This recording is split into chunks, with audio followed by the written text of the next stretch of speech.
Buenas noches, mi nombre es Natalia Villa, soy de la provincia de Tucumán y pertenezco a la OG4 de Tafí Viejo.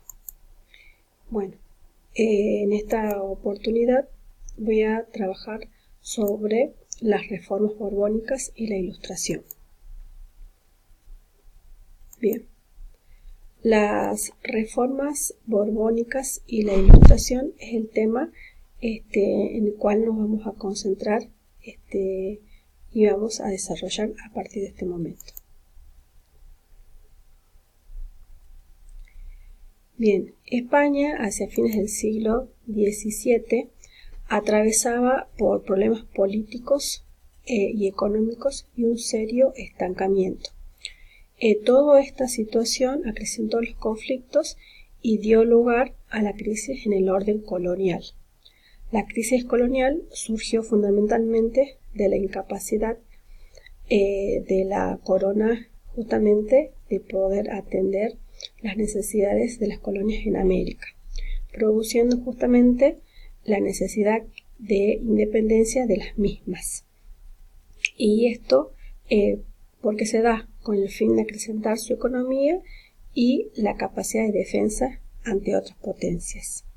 Todo esto se da justamente en el siglo XVII. Esto podemos decir que es como un antecedente de estas reformas.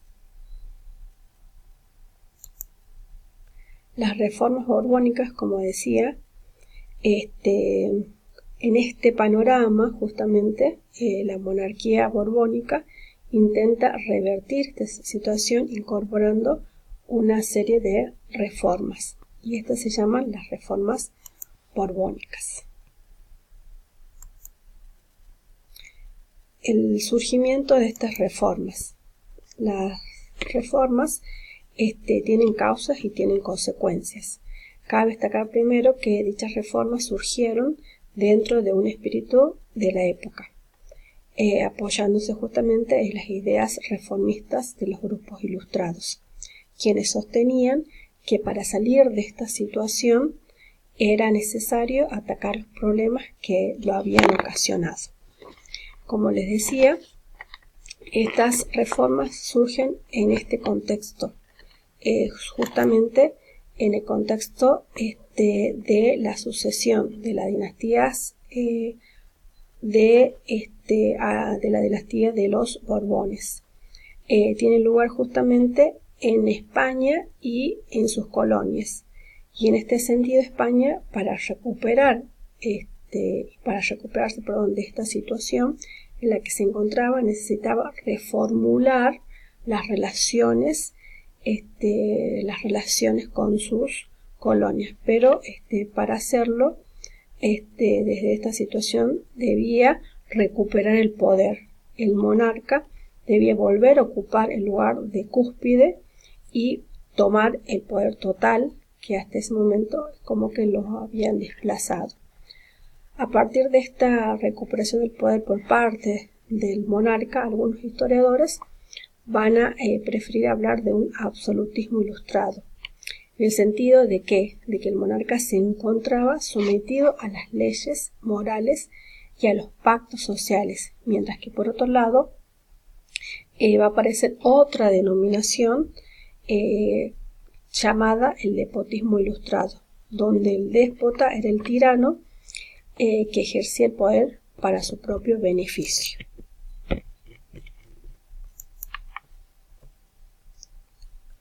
Bueno, como decía, esta otra denominación en definitiva requería por su parte que justamente requería para su puesta en marcha que el Estado tuviera una mayor presencia, mayor agilidad y justamente una mayor eficacia, que pueda lograr contrarrestar el poder de la Iglesia, el poder de la nobleza, de las corporaciones y de las distintas crisis que vengo mencionando, en las que fueron los antecedentes, los que se dan estas reformas.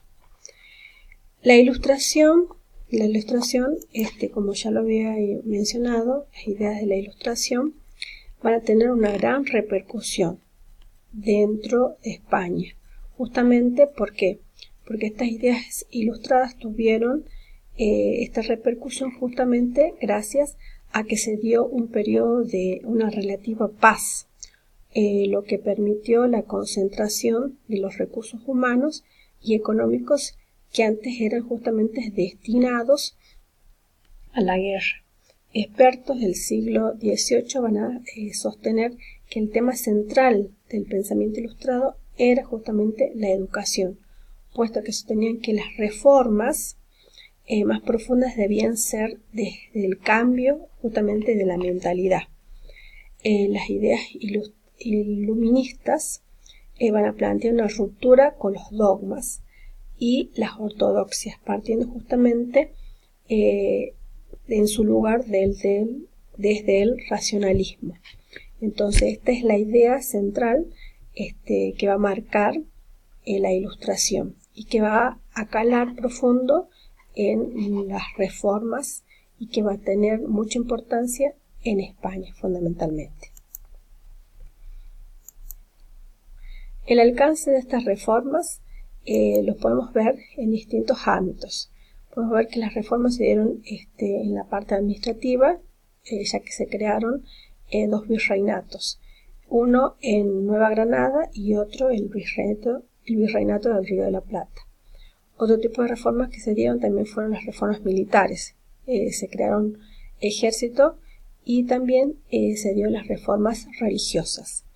La corona consideraba que no podía existir otro poder, ni corporativo ni privado, que rivalizara justamente con el poder del soberano. Por eso es que buscan acotar el poder de la Iglesia y en este sentido van a realizar algunas reformas religiosas. En lo político van a aumentar el control de España con sus colonias. El aumento de lo político es justamente para tener un mayor control es justamente de las colonias españolas. En lo económico, el desarrollo justamente del manufactureo y de la industria, en este sentido se van a desarrollar como una mezcla de libertad de comercio y de protección e intervención por parte del Estado. Van a surgir fábricas, sobre todo fábricas textiles, de tapices, de cristalerías, etc. En cuanto a lo social, lo que se busca es restar poder a los criollos, y para ellos lo que se va a hacer es negarles acceder a cargos de importancia en cuanto a la administración, en el ejército, en la iglesia. Todas estas reformas que se han dado en distintos ámbitos, tanto en lo político, como decía, en lo social, van a tener como conclusión estas reformas que se sucedieron, dieron lugar a un reajuste en lo social. Reajuste también, esto va a producir que las aspiraciones políticas de algunos grupos vayan cambiando. Y además, todo esto va a crear un descontento en la población colonial. Bueno, más o menos de esta manera, quise hacer una síntesis del tema de las reformas borbónicas. Muchas gracias y de esta manera termina mi presentación.